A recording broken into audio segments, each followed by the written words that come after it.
Bonjour, lecture Courant Miracle, chapitre 15, section 6, donc la deuxième partie. L'instant saint et les lois de Dieu.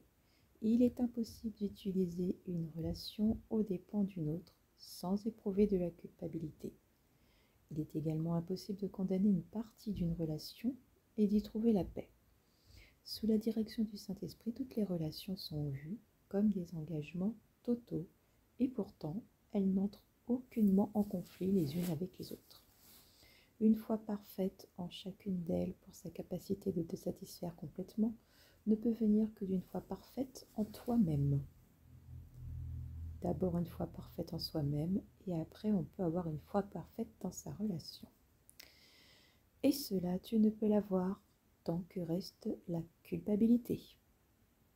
Or, il y aura de la culpabilité aussi longtemps que tu acceptes et chéris la possibilité de faire d'un frère ce qu'il n'est pas, parce que c'est ainsi que tu le voudrais.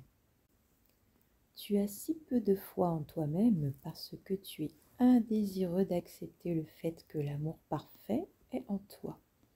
Ainsi tu cherches au dehors ce que tu ne peux pas trouver au dehors. Je t'offre la foi parfaite que j'ai en toi à la place de tous tes doutes, mais n'oublie pas que ma foi doit être en tous tes frères aussi parfaite qu'elle est en toi. Sinon, le don pour toi serait limité. Dans l'instant saint, nous partageons notre foi dans le Fils de Dieu parce que nous reconnaissons ensemble qu'il en est entièrement digne et en appréciant sa valeur, nous ne pouvons pas douter de sa sainteté et ainsi nous l'aimons. Toute séparation disparaît quand la sainteté est partagée, car la sainteté est pouvoir, et en la partageant, elle gagne en force. Si tu cherches satisfaction dans l'assouvissement de tes besoins tels que tu les perçois, tu dois croire que la force vient d'autrui, et que ce que tu gagnes, il le perd. Il faut toujours que quelqu'un perde si tu te perçois toi-même comme faible. Or, il est une autre interprétation des relations qui transcende complètement le concept de perte de pouvoir. Tu n'as pas de mal à croire que lorsqu'un autre fait appel à Dieu pour l'amour, ton appel demeure aussi fort. Et tu ne penses pas non plus que lorsque Dieu lui répond, ton espoir d'une réponse soit diminué. Au contraire, tu es plus enclin à considérer son succès comme témoignant de la possibilité du tien. Cela parce que tu reconnais, ne serait-ce que très vaguement, que Dieu est une idée. Ainsi ta foi en lui est renforcée quand elle est partagée, quand elle est partagée. Ce que tu as du mal à accepter, c'est le fait que, comme ton Père, tu es une idée. Et comme lui, tu peux la donner complètement, entièrement, et sans jamais de perte, mais toujours un gain. En cela réside la paix, car ici, il n'y a pas de conflit. Dans le monde du manque, l'amour n'a pas de signification et la paix est impossible, car gain et perte sont tous deux acceptés et ainsi nul n'est conscient que l'amour parfait est en lui. Dans l'instant saint, tu reconnais l'idée de l'amour en toi et tu unis cette idée à l'esprit qui l'a pensée et qui ne pouvait pas l'abandonner. En la tenant en lui-même, il n'y a pas de perte.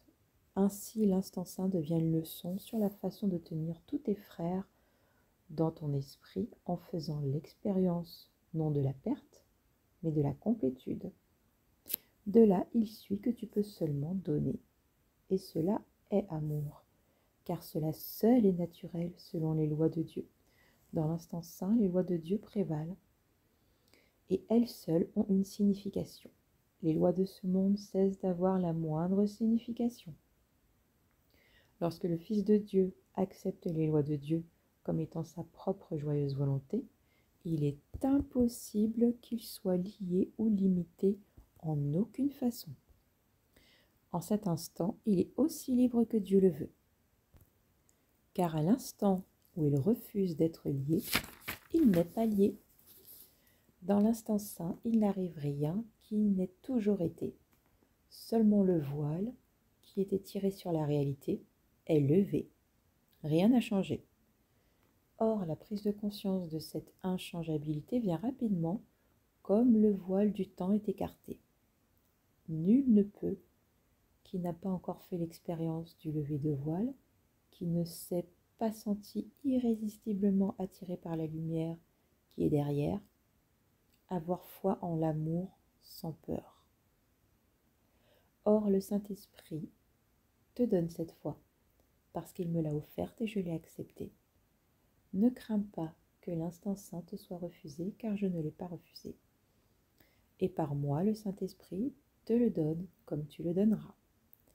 Ne laisse aucun besoin que tu perçois obscurcir ton besoin de cela, car dans l'instant saint, tu reconnaîtras le seul besoin que partagent également les fils de Dieu, et l'ayant reconnu, tu te joindras à moi pour offrir ce dont il est besoin.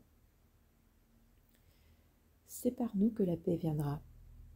Joins-toi à moi dans l'idée de la paix, car en idée, les esprits peuvent communiquer. Si tu voulais te donner toi-même comme ton Père donne son soi, tu arriveras à comprendre la nature en soi. Et en cela, la signification de l'amour est comprise. Mais souviens-toi que comprendre est de l'esprit et seulement de l'esprit. La connaissance est donc de l'esprit et ses conditions sont avec elle dans l'esprit. Si tu n'étais pas une idée et rien qu'une idée, tu ne pourrais pas être en pleine communication avec tout ce qui a toujours été. Très profond cette phrase. Si tu n'étais pas une idée et rien qu'une idée, tu ne pourrais pas être en pleine communication avec tout ce qui a toujours été.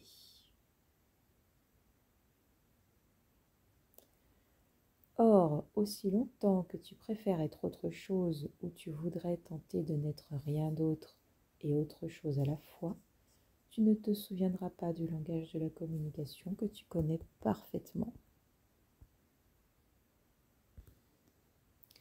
Dans l'instant saint vient le souvenir de Dieu et avec lui le souvenir du langage de la communication avec tous tes frères, car vous vous souvenez de la communication ensemble comme de la vérité. Il n'y a pas d'exclusion dans l'instant saint parce que le passé a disparu et avec lui disparaît toute la base de l'exclusion. Sans sa source, l'exclusion disparaît et cela permet à ta source et à celle de tous tes frères de la remplacer dans ta conscience. Dieu et le pouvoir de Dieu prendront leur juste place en toi et te fera l'expérience de la pleine communication des idées avec les idées. Par ton aptitude à faire cela, tu apprendras ce que tu dois être, car tu commenceras à comprendre ce qu'est ton Créateur et ce qu'est sa création avec lui. Section 7. L'inutile sacrifice. Au-delà de la piètre attraction de la relation d'amour particulière et toujours obscurcie par celle-ci, est la puissante attraction du Père sur son Fils. Il n'y a pas d'autre amour qui puisse te satisfaire, parce qu'il n'y a pas d'autre amour. C'est le seul amour qui soit pleinement donné et pleinement rendu. Étant complet, il ne demande rien. Étant entièrement pur, tous ceux qui sont joints en lui ont tout. Ce n'est la base d'aucune relation ou entre l'ego, car chaque relation dans laquelle l'ego s'embarque est particulière. L'ego n'établit des relations que pour obtenir quelque chose. En cette semaine de Saint-Valentin, c'est amusant que ça ressorte maintenant. Je l'ai abordé dans la première partie déjà ça. L'ego n'établit des relations que pour obtenir quelque chose. Et il voudrait que le donneur lui reste lié par la culpabilité, quelle que soit la relation. Il est impossible que l'ego y entre sans colère, car l'ego croit que la colère fait des amis. Ce n'est pas ce qu'il dit, mais c'est son but, car l'ego croit réellement qu'il peut obtenir et garder en rendant coupable. Voilà son unique attraction, une attraction si faible qu'elle n'aurait pas du tout de prise, sauf que personne ne la reconnaît. Car il semble toujours que c'est par l'amour que l'ego attire. Or, il n'exerce aucune attraction sur quiconque perçoit que c'est par la culpabilité qu'il attire. L'attraction maladive de la culpabilité doit être reconnue pour ce qu'elle est. Puisqu'elle a été rendue réelle pour toi, il est essentiel que tu la regardes clairement et que tu apprennes, en lui retirant ton investissement, à en lâcher prise. Nul ne choisirait de lâcher prise de ce qu'il croit avoir de la valeur. Or, l'attraction de la culpabilité, ça c'est valable pour tout d'ailleurs, hein. Nul ne choisirait de lâcher prise de ce qu'il croit avoir de la valeur. Or, l'attraction de la culpabilité n'a de valeur pour toi que parce que tu n'as pas regardé ce qu'elle est et la jugé complètement dans le noir. Quand nous la porterons à la lumière, tu te demanderas seulement pourquoi tu as jamais pu vouloir d'elle. Tu n'as rien à perdre à regarder les yeux grands ouverts, car une telle laideur n'a pas sa place dans ton esprit saint, dans ton Saint-Esprit. Joli lapsus. Cet hôte de Dieu ne peut avoir là de réel investissement. Nous avons dit plutôt que l'ego tente de maintenir et d'augmenter la culpabilité, mais de telle façon que tu ne reconnaisses pas ce qu'elle te ferait. Car la doctrine fondamentale de l'ego est que ce que tu fais aux autres, tu y as échappé. Et oui, l'ego projette à l'extérieur. L'ego ne veut de bien à personne. Or, sa survie dépend de ta croyance que tu es exempté de ses intentions mauvaises. Par conséquent, il te conseille que si tu es son hôte, cela te permettra de diriger sa colère vers l'extérieur et ainsi de te protéger. C'est ça le jeu de l'ego. Projeter à l'extérieur en nous faisant croire que c'est ainsi que nous sommes protégés. Pas du tout. Il s'embarque donc dans une interminable et infructueuse chaîne de relations particulières, de colère forgée et vouée à cette unique et insane croyance que plus tu investis de la colère à l'extérieur de toi, plus tu es en sécurité. Car c'est cette chaîne qui lie le Fils de Dieu à la culpabilité. Et c'est cette chaîne que le Saint-Esprit voudrait ôter de son Esprit Saint.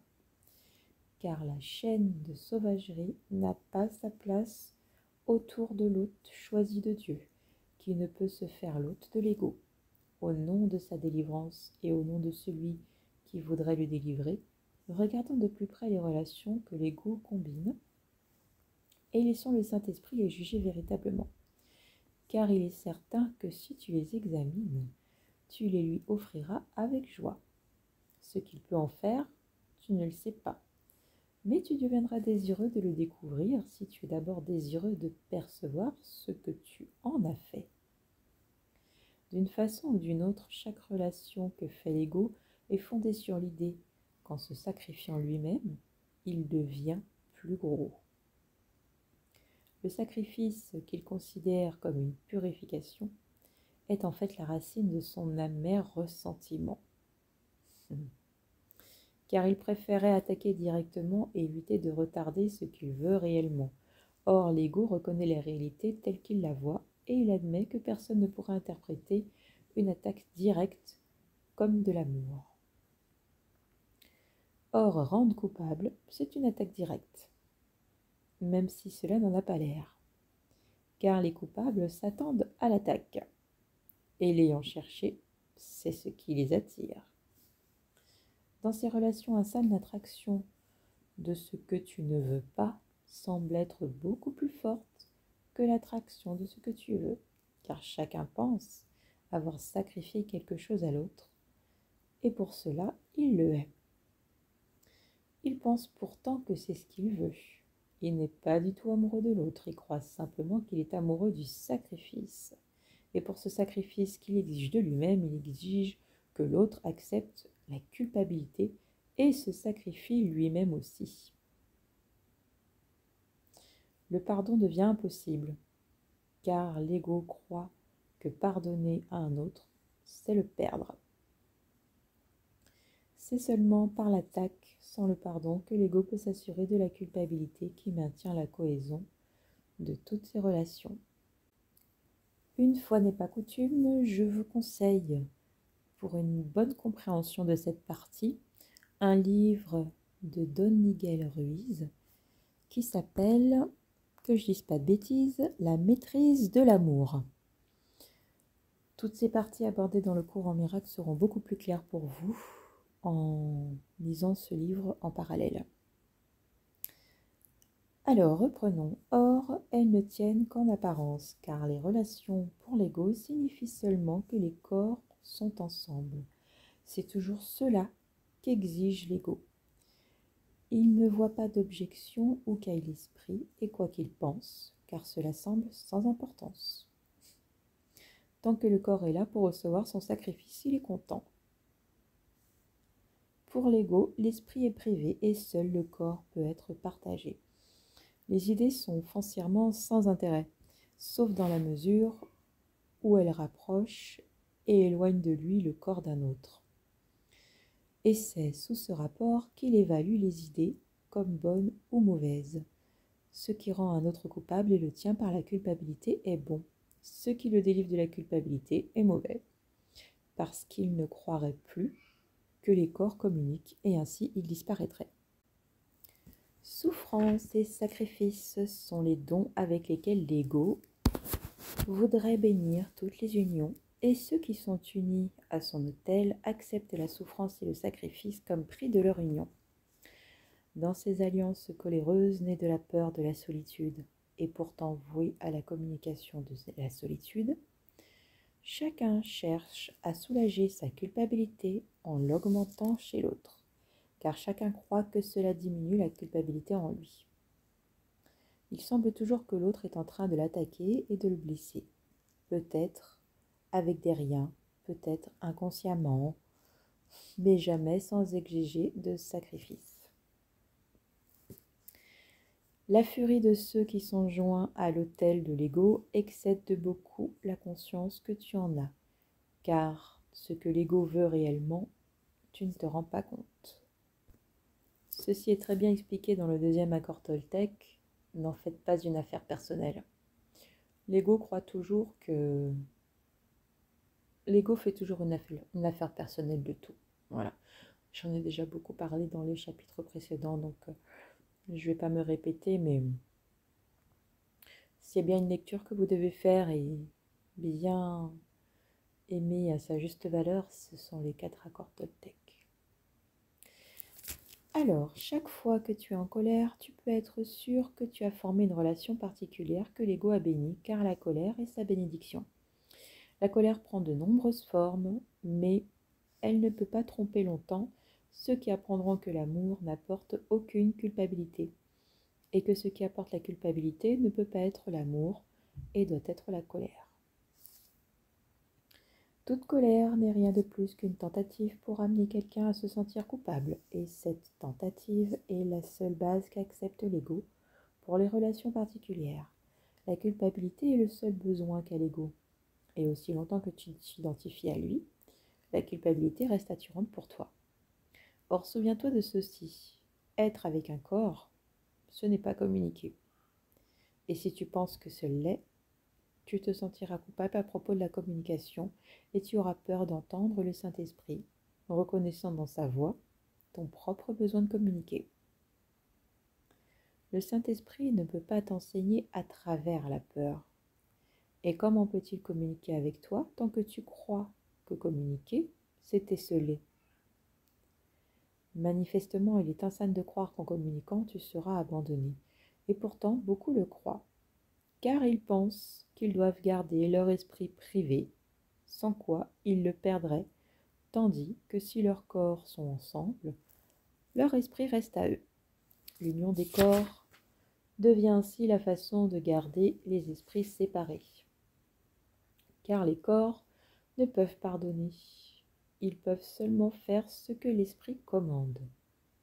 L'illusion de l'autonomie du corps et de son aptitude à vaincre la solitude n'est que le fonctionnement du plan de l'ego pour établir sa propre autonomie. Aussi longtemps que tu croiras qu'être avec un corps, c'est avoir de la compagnie, tu te sentiras forcé d'essayer de garder ton frère dans son corps, tenu là par la culpabilité. Et tu verras la sécurité dans la culpabilité et le danger dans la communication. car l'ego enseignera toujours que la solitude est résolue par la culpabilité et que la communication est la cause de la solitude. Malgré l'évidente insanité de cette leçon, beaucoup l'ont apprise. Le pardon réside dans la communication aussi sûrement que la damnation réside dans la culpabilité. C'est la fonction d'enseignant du Saint-Esprit, d'instruire ceux qui croient que la communication est la damnation, que la communication est le salut. Et il le fera, car le pouvoir de Dieu en lui et en toi sont joints en une relation réelle, si sainte et si forte, qu'elle peut vaincre même cela sans peur. C'est par l'instant saint que ce qui semble impossible est accompli, montrant à l'évidence que ce n'est pas impossible. Dans l'instant saint, la culpabilité n'exerce pas d'attraction, puisque la communication a été rétablie. Et la culpabilité, dont le seul but est d'interrompre la communication, n'a aucune fonction ici. Ici, il n'y a pas de dissimulation ni de pensée privée. Le désir de communiquer attire à lui la communication et vainc complètement la solitude. Il y a ici un pardon complet, car il n'y a aucun souhait d'exclure quiconque de la complétude, dans la soudaine reconnaissance de la valeur du rôle qu'il y joue. Dans la protection de ton entièreté, tous sont invités et bienvenus. Et tu comprends que la complétude est celle de Dieu, dont le seul besoin est que tu sois complet. Car la complétude te fait sien en ta conscience. Et c'est ici que tu fais l'expérience d'être tel que tu as été créé et tel que tu es. Section 8. La seule relation réelle. L'instant saint ne remplace pas le besoin d'apprendre, car le Saint-Esprit ne doit pas te quitter en tant qu'enseignant, tant que l'instant saint ne s'est pas étendu bien au-delà du temps. Pour une tâche d'enseignement comme la sienne, il doit tout utiliser en ce monde pour ta délivrance. Il doit se ranger avec chaque signe ou chaque gage de ton désir d'apprendre de lui ce que doit être la vérité. Il est prompt à utiliser tout ce que tu lui offres pour cela. La préoccupation et le soin qu'il a de toi sont illimités. Face à ta peur du pardon, qu'il perçoit aussi clairement qu'il connaît que le pardon est délivrance, il t'enseignera à te souvenir que le pardon n'est pas une perte, mais ton salut. Et que dans le pardon complet, où tu reconnais qu'il n'y a rien à pardonner, tu es absous complètement. Écoute-le avec joie et apprends de lui que tu n'as pas du tout besoin de relations particulières. Tu ne cherches en elle que ce que tu as jeté. Et par elle, jamais tu n'apprendras la valeur de ce que tu as jeté, mais désire encore de tout ton cœur. Joignons-nous pour faire ensemble de l'instant saint ce qui est, en désirant qu'il soit tout ce qui est. Le Fils de Dieu a tant besoin de ton désir d'aspirer à cela que tu ne saurais concevoir si grand besoin. Voilà le seul besoin que Dieu et son Fils partagent et qu'ils ont pour volonté de satisfaire ensemble. Tu n'es pas seul en cela. La volonté de tes créations t'appelle à partager avec elle ta volonté. Tourne-toi donc en paix de la culpabilité vers Dieu et vers elle. N'entre en relation qu'avec ce qui ne te quitte jamais et ce que tu ne peux jamais quitter. La solitude du Fils de Dieu est la solitude de son Père. Ne refuse pas la conscience de la complétude et ne cherche pas à te la rendre toi-même. Ne crains pas de confier la rédemption à l'amour de ton Rédempteur. Il n'échouera pas, car il vient de celui qui ne peut échouer. Accepte ton sentiment d'échec comme étant une erreur et rien de plus sur qui tu es. Car le Saint hôte de Dieu est au-delà de l'échec, et rien de ce qu'il a pour volonté ne peut être nié. Tu es pour toujours dans une relation si sainte qu'elle appelle chacun à s'évader de la solitude et à se joindre à toi dans ton amour. Et là où tu es, chacun doit chercher et te trouver là. Réfléchis à ceci ne serait-ce qu'un instant. Dieu t'a donné la filialité pour assurer ta création parfaite. C'était son don. Car de même qu'il ne s'est pas refusé lui-même à toi, il ne t'a pas refusé sa création. Il n'est rien qui ait jamais été créé qui ne t'appartienne. Les relations sont avec l'univers, et cet univers étant de Dieu, eh bien au-delà de la somme insignifiante de tous les corps séparés que tu perçois, car toutes ces parties sont jointes en Dieu par le Christ. Nous sommes un, il parle ici de l'unité. Toutes ces parties sont jointes en Dieu par le Christ, où elles deviennent comme leur Père. Le Christ ne sait rien d'une séparation d'avec son Père, qui est sa seule relation dans laquelle il donne comme son Père lui donne. Le Saint-Esprit est la tentative de Dieu pour te libérer de ce qu'il ne comprend pas, et à cause de sa source, elle réussira. Le Saint-Esprit te demande de répondre comme Dieu le fait, car il voudrait t'enseigner que ce que tu ne comprends pas.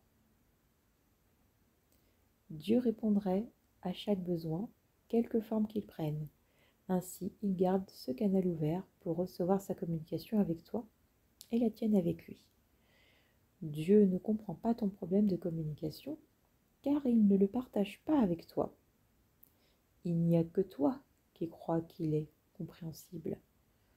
Le Saint-Esprit connaît qu'il n'est pas compréhensible, et pourtant il le comprend parce que tu l'as fait. Dans le Saint-Esprit seul réside la conscience de ce que Dieu ne peut connaître et de ce que tu ne comprends pas. C'est sa sainte fonction d'accepter les deux. Et en enlevant chaque élément discordant, de les joindre en un. Il fera cela parce que c'est sa fonction. Laisse donc ce qui à toi semble être impossible à celui qui connaît que cela doit être possible parce que c'est la volonté de Dieu. C'est le médiateur, c'est le guide, vous vous souvenez? Et laisse celui dont l'enseignement est seulement de Dieu t'enseigner la seule signification des relations, car Dieu a créé la seule relation qui ait une signification, et c'est sa relation avec toi. Section 9. L'instant saint et l'attraction de Dieu. De même que l'ego voudrait limiter au corps la perception que tu as de tes frères, de même le Saint-Esprit voudrait délivrer ta vision et te laisser voir les grands rayons qui irradient d'eux, si illimités qu'ils vont jusqu'à Dieu. C'est ce passage à la vision qui s'accomplit dans l'instant saint. Or, il est besoin que tu apprennes exactement ce que ce passage entraîne pour que tu deviennes désireux de le rendre permanent. Étant donné ce désir, il ne te quittera pas, car il est permanent.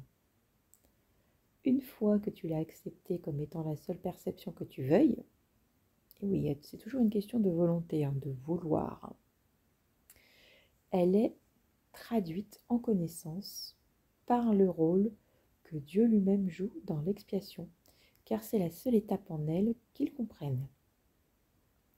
Par conséquent, en cela, il n'y a pas de retard lorsque tu es prêt. Dieu est prêt maintenant, mais toi tu ne l'es pas.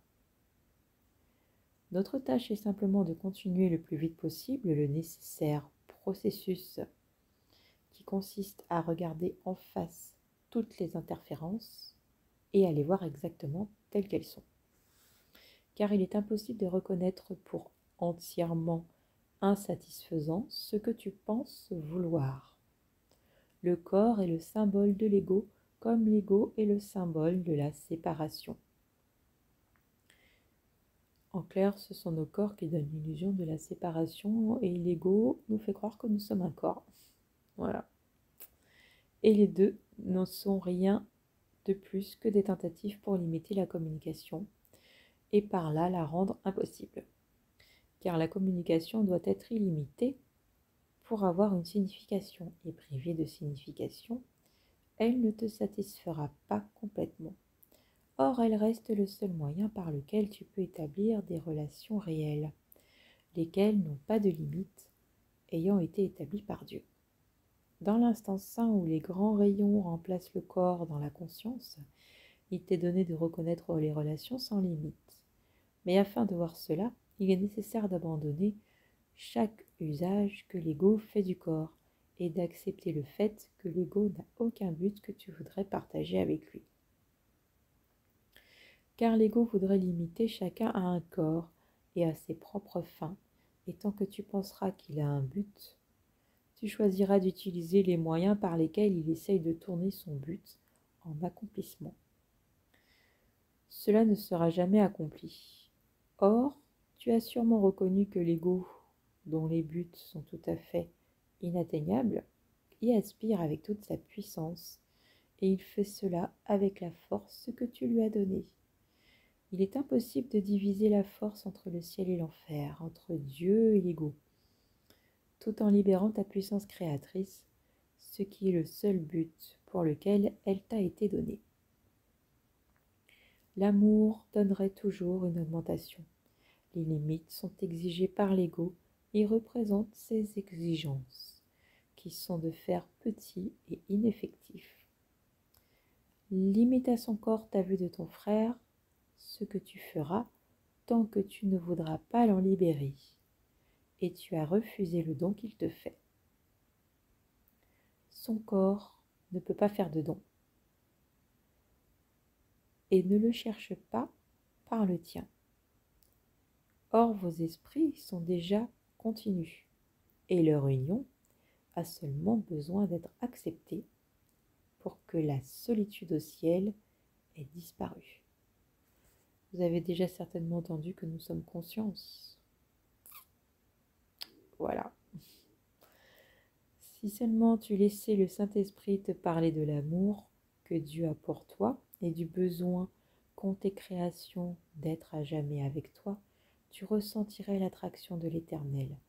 Nul ne peut l'entendre parler de cela et rester longtemps désireux de traîner ici.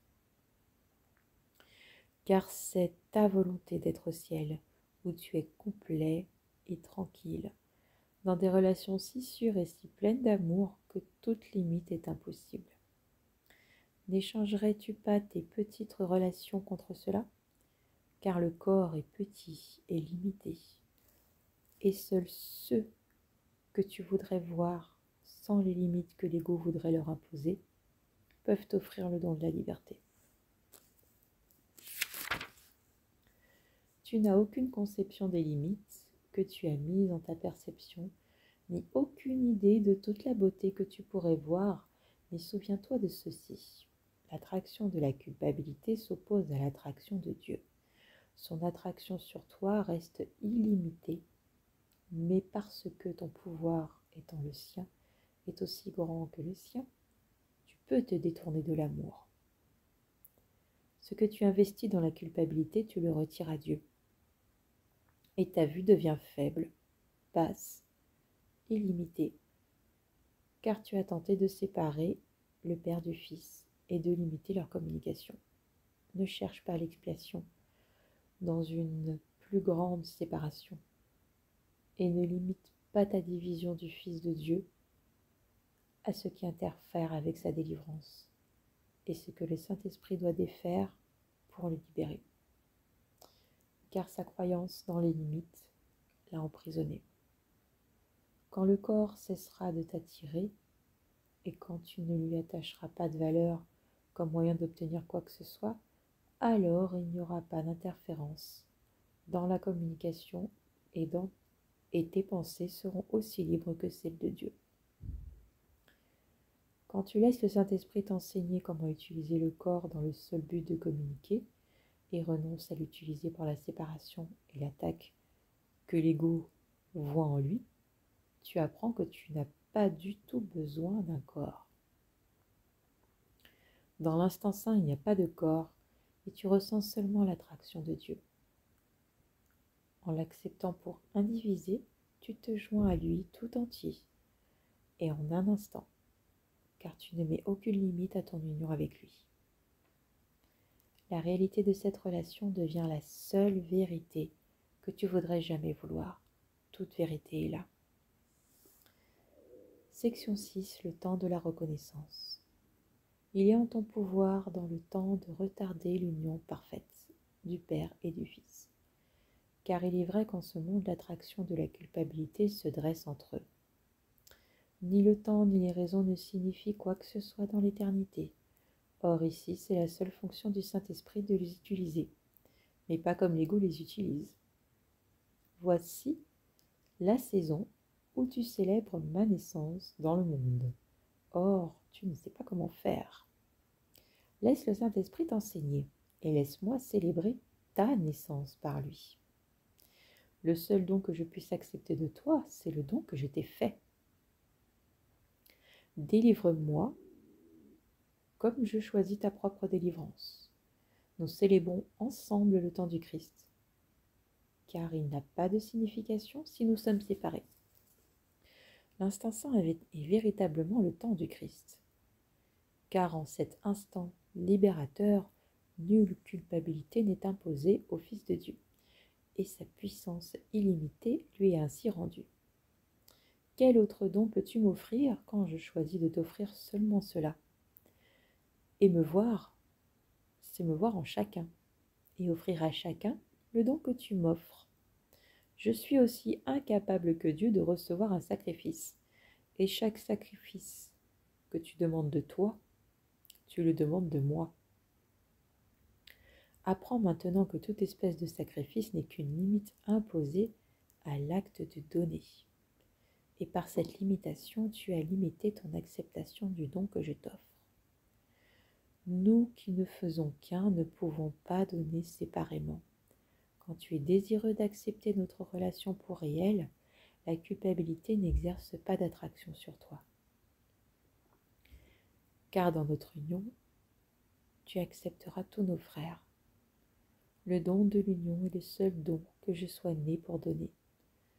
Donne-le-moi afin que tu puisses l'avoir. Le temps du Christ est le temps désigné pour le don de la liberté offert à tous. Et en l'acceptant, tu l'offres à chacun. Il est en ton pouvoir de rendre cette saison sainte, car il est en ton pouvoir de faire en sorte que le temps du Christ soit maintenant. Il est possible de faire cela tout d'un coup, parce qu'un seul changement de perception est nécessaire, car tu as fait une seule erreur. Elle semble être nombreuse, mais toujours la même. Car bien que l'ego prenne de nombreuses formes, c'est toujours la même idée. Ce qui n'est pas l'amour est toujours la peur et rien d'autre. En clair, seul l'amour existe. Tout le reste est une illusion, tout le reste n'existe pas. Ça vient de l'ego, qui n'est pas réel. Il n'est pas nécessaire de suivre la peur sur tous les chemins tortueux par lesquels elle creuse sous la terre et se cache dans les ténèbres, pour en émerger sous des formes très différentes de ce qu'elle est. Or, il est nécessaire d'examiner chacune d'elles aussi longtemps que tu voudras conserver le principe qui les gouverne. Quand tu es désireux de les considérer non pas comme séparées, mais comme des manifestations différentes de la même idée que tu ne veux pas, elles disparaissent ensemble. L'idée est toute simple. Tu crois qu'il est possible d'être l'hôte de l'ego ou l'otage de Dieu. C'est le seul choix que tu penses avoir et la décision que tu crois devoir prendre.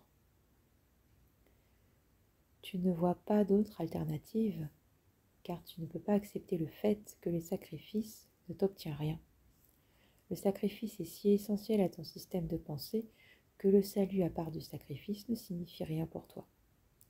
La confusion que tu fais entre sacrifice et amour est si profonde que tu ne peux pas concevoir l'amour sans sacrifice.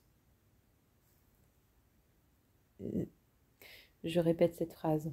La confusion que tu fais entre sacrifice et amour est si profonde que tu ne peux pas concevoir l'amour sans sacrifice. Je vous laisse utiliser cette phrase dans toutes vos relations, particulièrement les relations amoureuses. Les gens qui sont sous l'emprise de l'ego pensent que amour égale sacrifice. Sacrifice de sa personne, faire des concessions, faire ce qu'on n'a pas envie de faire. Non, c'est pas ça l'amour, c'est pas ça une vraie relation dans l'amour, une vraie relation amoureuse, libérée de l'ego en tout cas. Je reprends, et c'est cela que tu dois regarder. Le sacrifice, c'est l'attaque et non l'amour. Si tu voulais seulement accepter cette seule idée, ta peur de l'amour disparaîtrait. La culpabilité ne saurait durer lorsque l'idée du sacrifice a été enlevée. Car s'il y a sacrifice, quelqu'un doit payer et quelqu'un doit obtenir. Et la seule question qui reste, c'est de savoir quel est le prix et pour obtenir quoi. Comme hôte de l'ego, tu crois que tu peux te départir de toute ta culpabilité quand tu le veux et ainsi acheter ta paix. Et le paiement ne semble pas être de toi. S'il est évident que l'ego de fait exige paiement, il ne semble jamais l'exiger de toi. Tu es indésireux de reconnaître que l'ego que tu as invité n'est traître qu'envers ceux qui pensent être son hôte. L'ego ne te laissera jamais percevoir cela, puisque cette reconnaissance le rendrait sans demeure. Car quand cela apparaîtra clairement, tu ne seras plus trompé par aucune des formes que prend l'ego pour se protéger de ta vue. Chaque forme sera reconnue comme n'étant qu'une couverture de la même idée qui se cache derrière elles toutes, que l'amour exige un sacrifice, et qu'il est donc inséparable de l'attaque et de la peur, et que la culpabilité est le prix de l'amour, payable avec la peur. Comme Dieu, donc, est devenu apeurant pour toi, et comme c'est un grand sacrifice que tu crois que son amour exige, car un amour total exigerait un sacrifice total. Et ainsi l'ego semble exiger de toi moins que Dieu. Et c'est celui des deux qui est jugé comme étant le moindre mal. Un mal à craindre un peu, peut-être alors que l'autre est à détruire. Car tu vois l'amour comme destructeur. Et la seule question est de savoir qui est à détruire, toi ou un autre. Tu cherches à répondre à cette question dans tes relations particulières, où tu sembles être à la fois le destructeur et le détruit en partie, mais incapable d'être l'un ou l'autre, complètement. Et cela, penses-tu, te sauve de Dieu, dont l'amour total te détruirait complètement. Tu penses que tout le monde en dehors de toi exige ton sacrifice, mais tu ne vois pas que toi seul exige un sacrifice, et seulement de toi-même. Or, l'exigence de sacrifice est si sauvage et si apeurante que tu ne peux l'accepter là où elle est. Toutes les relations,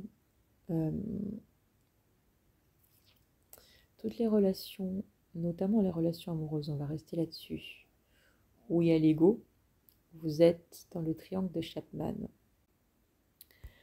Le triangle de Chapman, c'est quoi? C'est le fait que vous puissiez, selon les personnes, avoir 3 rôles dans la relation. Le rôle du persécuteur, le rôle du sauveur ou le rôle de la victime. Si vous examinez vos relations, donc le courant miracle appelle ça les relations particulières, vous verrez que ce schéma apparaît très souvent. Persécuteur, sauveur, victime. Ça peut changer selon le moment, selon les personnes, on peut échanger de rôle. Voilà, je vous laisserai regarder plus en profondeur sur Google si ça vous intéresse. Le triangle de Chapman. Continuons. Donc, tu penses que tout le monde en dehors de toi exige ton sacrifice, mais tu ne vois pas que toi seul exige un sacrifice et seulement de toi-même. Or, l'exigence de sacrifice est si sauvage et si apeurante que tu ne peux l'accepter là où elle est. Le prix réel pour ne pas accepter cela était si élevé que tu as préféré te départir de Dieu plutôt que de le regarder. Car si Dieu exigeait de toi un sacrifice total, il semble plus sûr de le projeter à l'extérieur et loin de toi, et de ne pas être son hôte.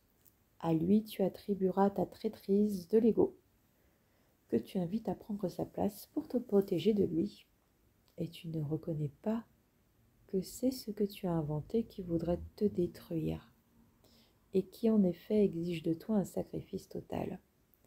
Ce sauvage invité, aucun sacrifice partiel ne l'apaisera, car c'est un envahisseur qui n'offre la bonté qu'en apparence, et toujours pour rendre le sacrifice complet.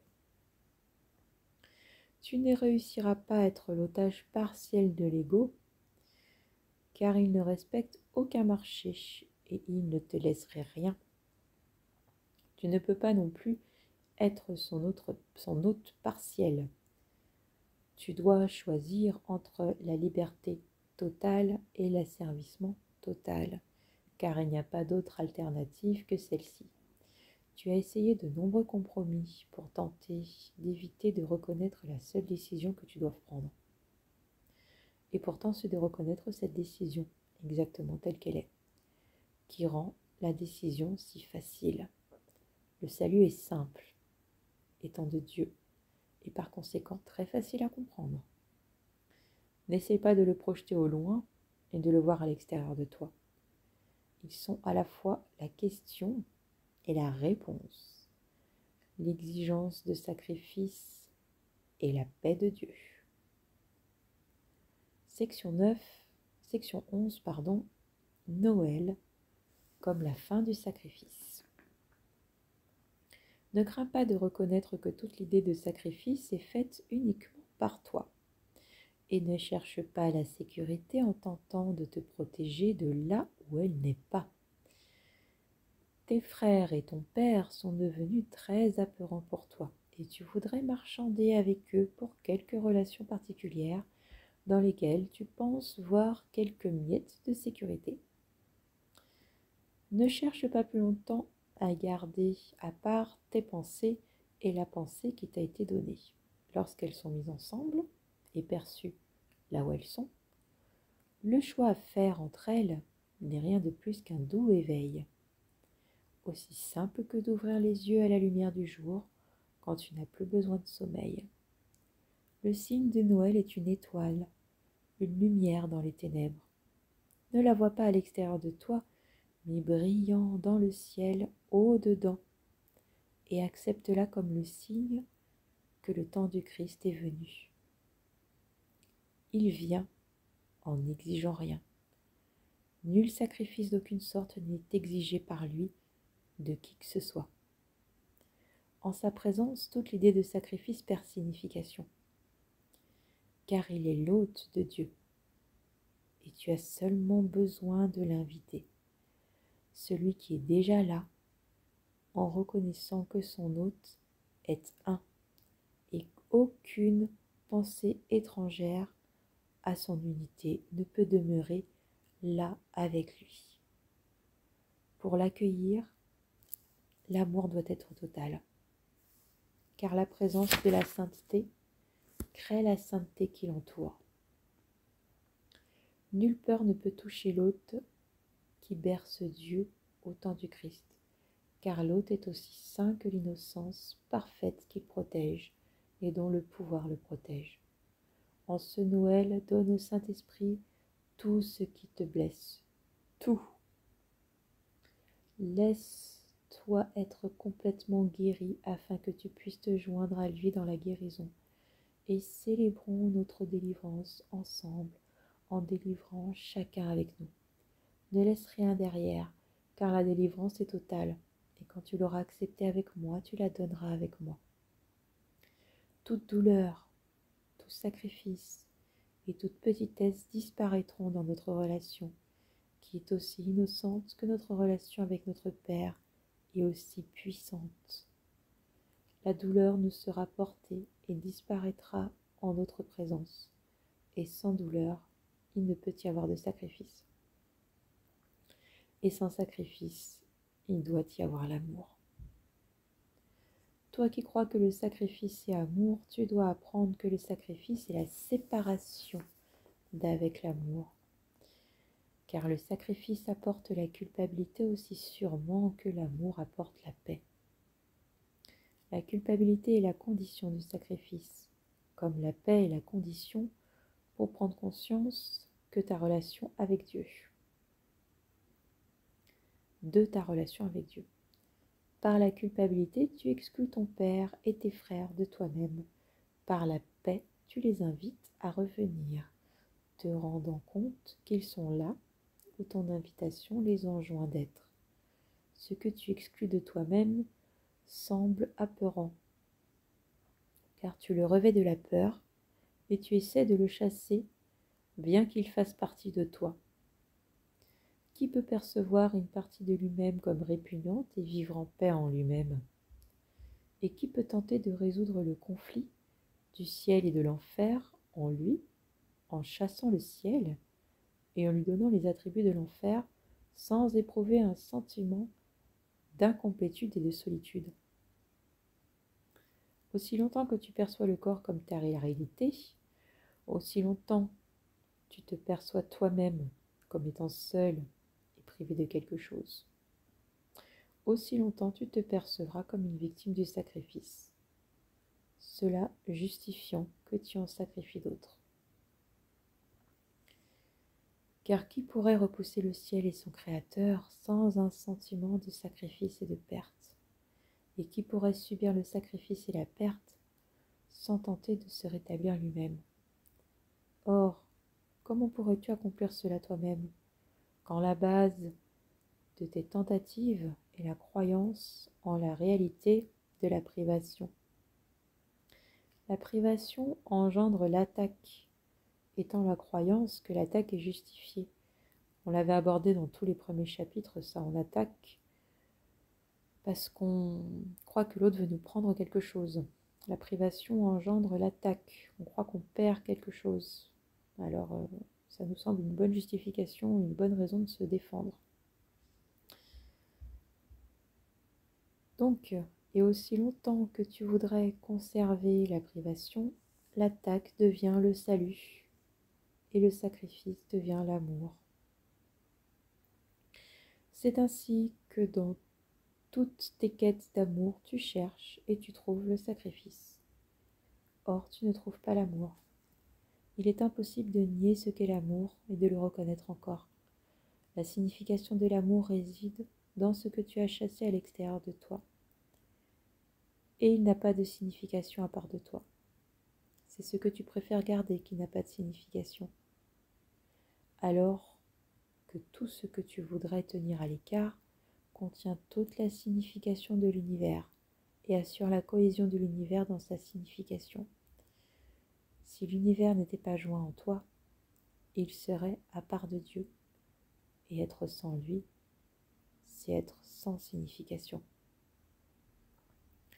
Dans l'instant saint, la condition de l'amour est remplie, car les esprits sont joints dans l'interférence du corps, et là où est la communication, là est la paix. Le prince de la paix est né pour rétablir la condition de l'amour en enseignant que la communication reste ininterrompue, même si le corps est détruit. Nous ne sommes pas un corps, petite parenthèse, pourvu que tu ne vois pas le corps comme le moyen nécessaire à la communication.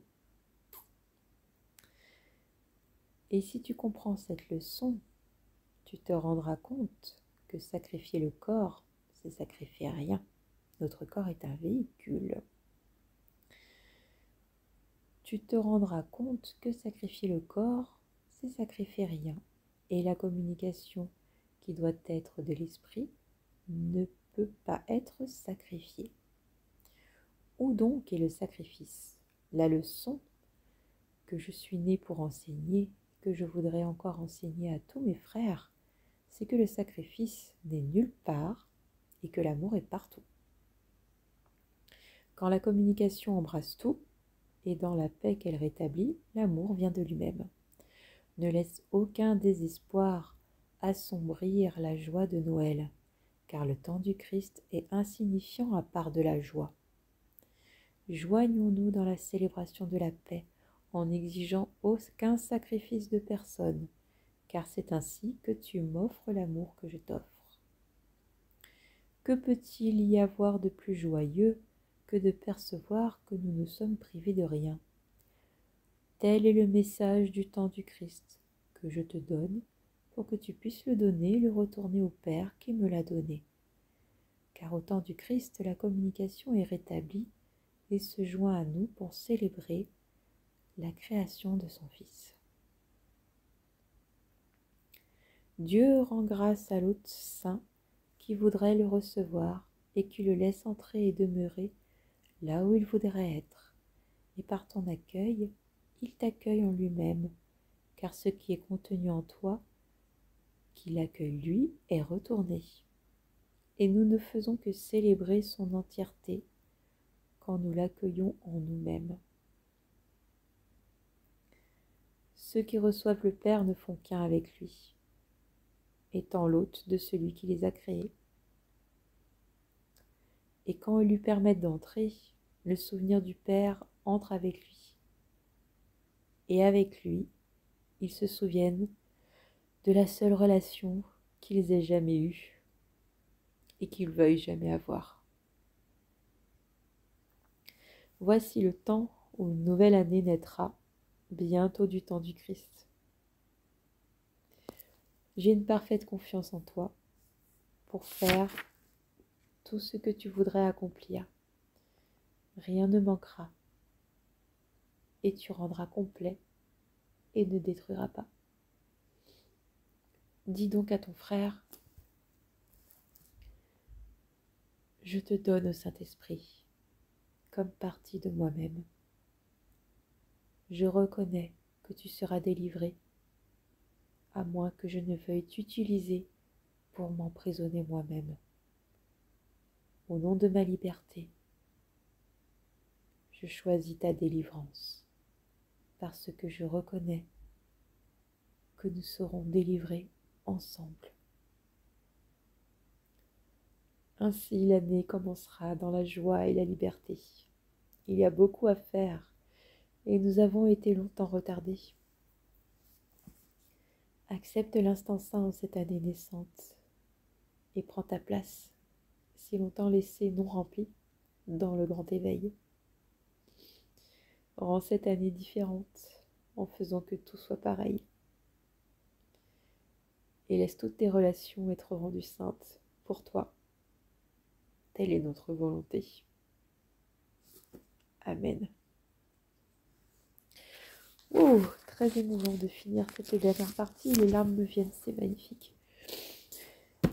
C'était le chapitre 15. La semaine prochaine, nous aborderons ensemble le chapitre 16. Si ce n'est pas la semaine prochaine, ce sera celle d'après. Car je pars une semaine avec mes enfants faire de la luge. Je vous embrasse, passez un très beau dimanche, une très belle semaine. Et nous nous retrouvons bientôt pour le chapitre 16, le pardon des illusions.